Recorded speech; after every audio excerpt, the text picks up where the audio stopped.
SO साहब होते हैं दरोगा जी, वो अपनी टेबल पर पैर पे पैर रखे हुए बैठे हुए थे और सीने की बटनें खोले हुए थे और उसके साथ में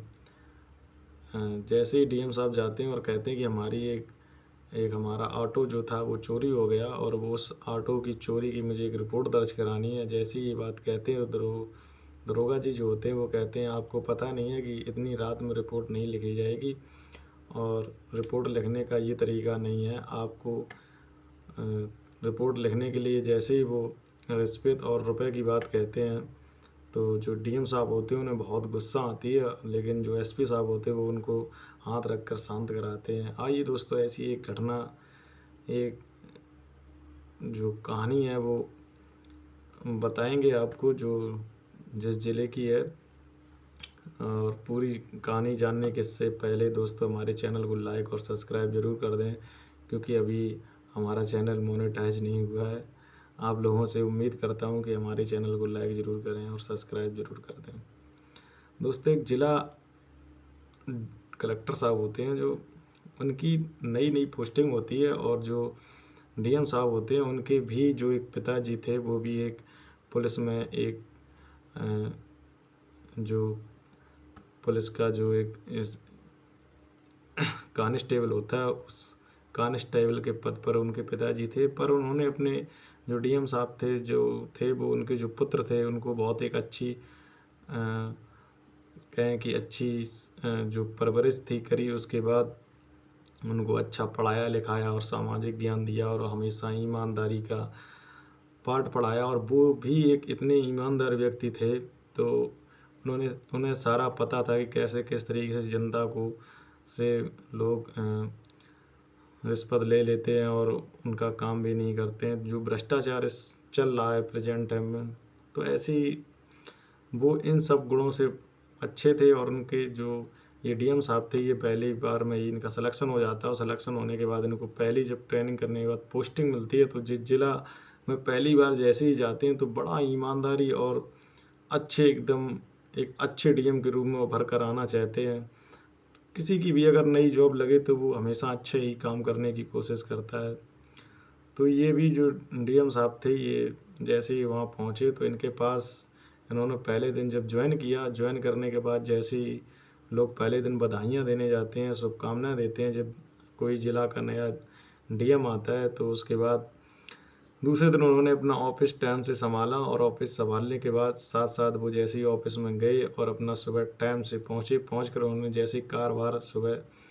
संभाला और जैसे ही उन्होंने देखा कि सुबह सुबह 2 शिकायतें उनके टेबल पर जैसी जो रजिस्ट्रार द्वारा या लोग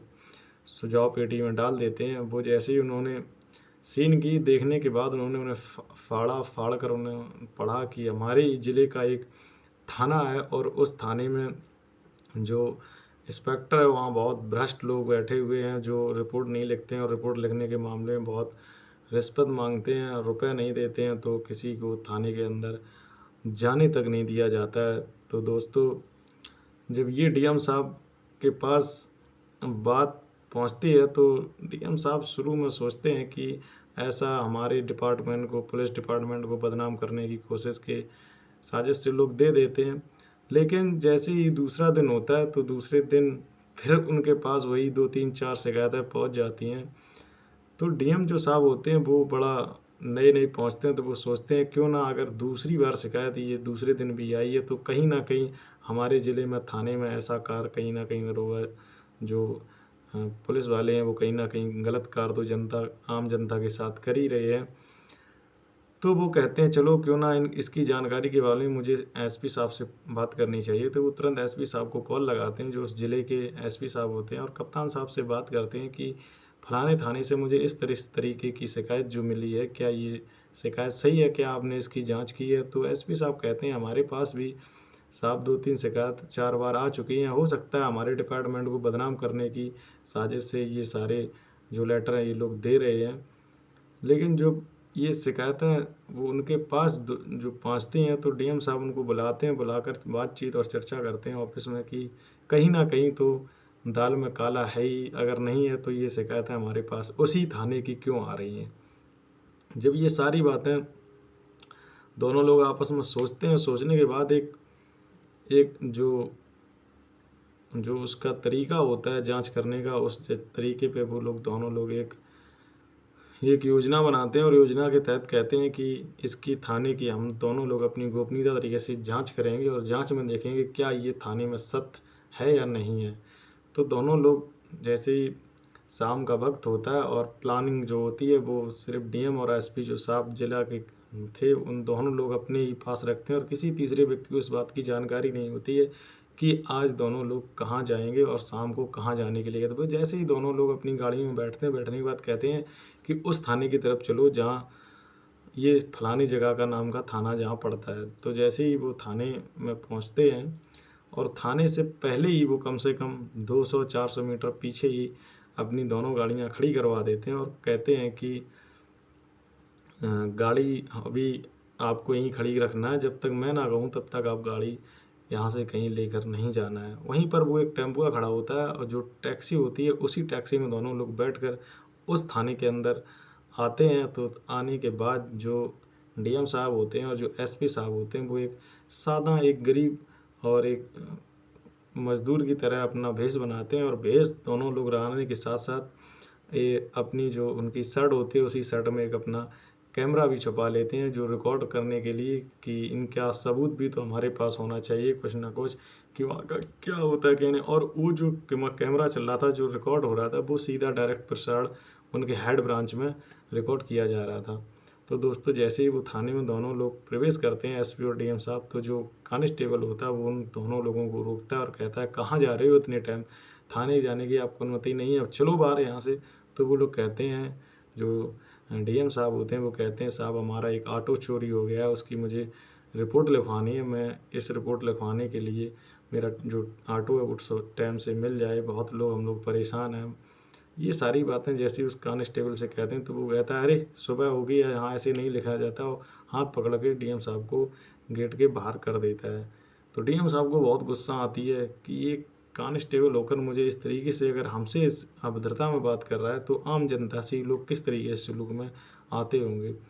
जो एसपी साहब होते हैं वो हाथ रखते हैं और डीएम साहब से कहते हैं कि इसका कहने का मतलब यही है कि इसको जब तक कुछ रुपए नहीं दोगे तब तक ये अंदर थाने में जाने की अनुमति नहीं देगा। तो जो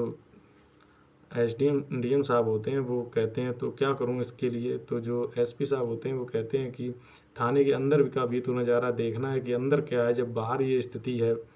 तो जैसे ही दोनों लोग अंदर जाने के लिए जो डीएम साहब होते हैं वो 100 रुपये उस कांस्टेबल को पकड़ाते हैं। तो वो कांस्टेबल कहता है,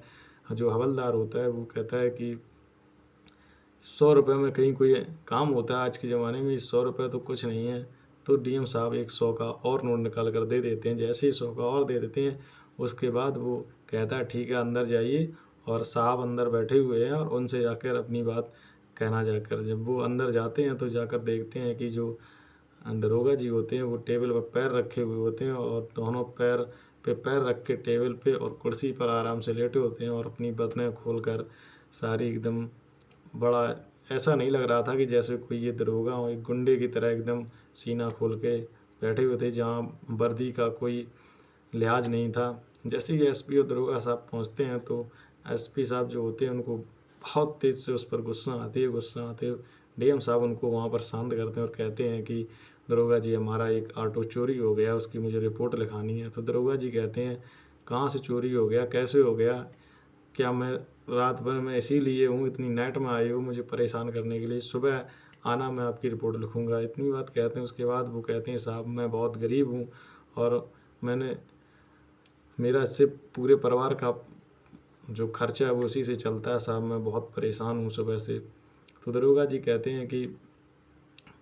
सुबह से कहाँ तक अभी तक मरते रहे, अभी इतने टाइम आप आए हो, मैं आपकी रिपोर्ट नहीं लिखूंगा। जब इतनी बात कहते हैं तो डीएम साहब कहते हैं कि मैं सुबह से शाम तक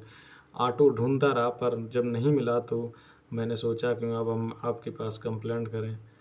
तो जो वो दरोगा साहब होते हैं वो उनको इतना हड़काते हैं और डांटते हैं और उसके बाद कहते हैं कि कहाँ से, हवलदार को बुलाते हैं, कहाँ से तुमने अंदर इनको भेज दिया, बाहर निकालो इन दोनों लोगों को, जहाँ से भिखारी चले जाते हैं। तो ऐसे ही जब वो डीएम साहब होते हैं उन्हें इतनी गुस्सा आती है, लेकिन उसके बाद जो एसपी साहब होते हैं वो उनको शांत करते हैं और शांत करने के बाद वो जैसे ही हवलदार बाहर खींच कर लाने की कोशिश करता है। उसके बाद जैसे ही लाता है तो वो जो दरोगा होता है, जो वो फिर कहता है कि हवलदार रुको, इनको मेरे पास आने दो। फिर वो जैसे ही बुलाते हैं, बुलाकर कहते हैं तुमको पता नहीं है ये एफआईआर लिखने के लिए क्या करना चाहिए और कैसे एफआईआर दर्ज होती है। जब ये सारी बातें एसपी और डीएम साहब से जब वो कहता है तो जो हवलदार होता है वो कहता है कि आपको कुछ ना कुछ दरोगा जी को देना पड़ेगा, तभी वो आपकी एफआईआर दर्ज करेंगे। तो वो जैसे ही 1000 रुपये देते हैं, तो 1000 रुपये जब देने के बाद वो वहाँ से कहते हैं कि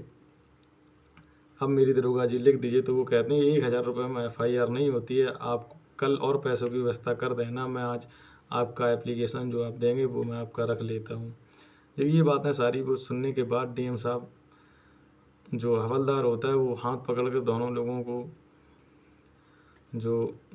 बाहर लाने की कोशिश करता है। तो जो वो दरोगा होता है वो कहता है कि मैं अभी एफआईआर नहीं लिखूंगा। जब इतनी बात कहता है तो कहता है अभी रुपये भी सुबह और बढ़ा के लाना, तब दर्ज करेंगे रिपोर्ट। तो जो दरोगा होता है वो कहता है,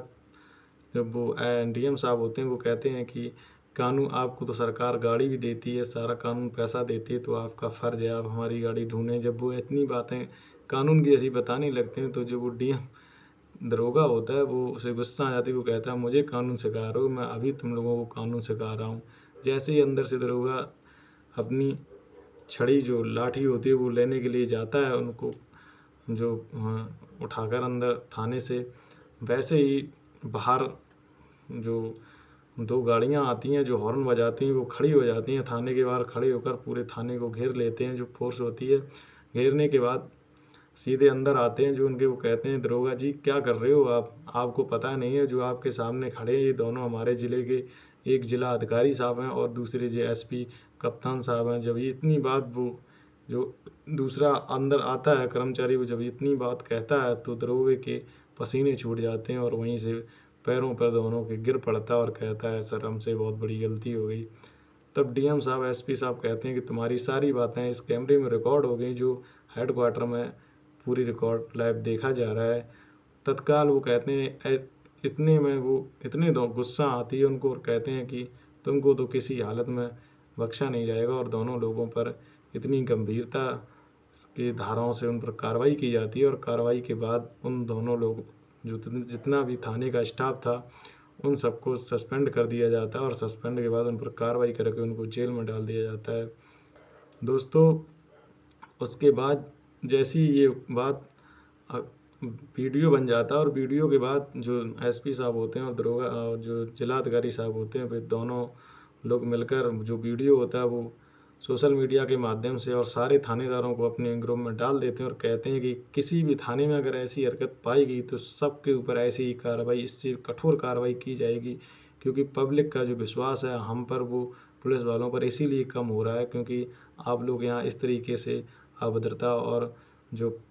रिश्वत और जो भ्रष्टाचार का कार्य करते हैं, जिससे अच्छे अधिकारियों का भी नाम गलत रूप में दर्ज होता है। फिर उस थाने में दूसरे लोगों को अच्छे से तैनात कर दिया जाता है दोस्तों, जो बहुत ही अच्छे से हम लोगों की जो सेवा होती है, जो पुलिस रात दिन हम लोगों की सेवा करती है, जिसमें हम लोग कानून व्यवस्था को बनाए रखते हैं। हम लोगों को अगर कोई दिक्कत पड़ती है तो हम लोग पुलिस का ही सहारा लेते हैं। तो डीएम जो साहब होते हैं वो बहुत ही ईमानदारी से उस ज़िले में उनका नाम हो जाता है और जो उनका अखबार में नाम निकलता है तो उनके पिताजी को जब पढ़ते हैं, जो उनको पिताजी को पता चलता है तो उनके पिता का सीना भी बहुत गर्व से चौड़ा हो जाता है कि हमने अपने लड़के को जैसा बनाया था, ईमानदार और एक अच्छे लड़के के रूप में उसे जो ईमानदारियाँ सिखाई थी वो आज हमारे बेटे के अंदर पूरी हैं और एक अच्छे लड़के के रूप में जिलाधिकारी बनकर काम ईमानदारी से जो कर रहा है। तो दोस्तों हम लोगों को जब अच्छा अधिकारी जब काम करता है तो जनता उसे सम्मान देती है और उनको उन अधिकारियों को अपने आँखों के पलकों तक पर बैठा लेते हैं। उसके बाद उनकी हमेशा याद करते हैं कि ऐसे अधिकारी, जब अच्छे अधिकारी मिलते हैं तो पूरा ज़िला उनका नाम लेता है। जब वो जाते हैं तो जब उनकी ट्रांसफ़र होता है, उनका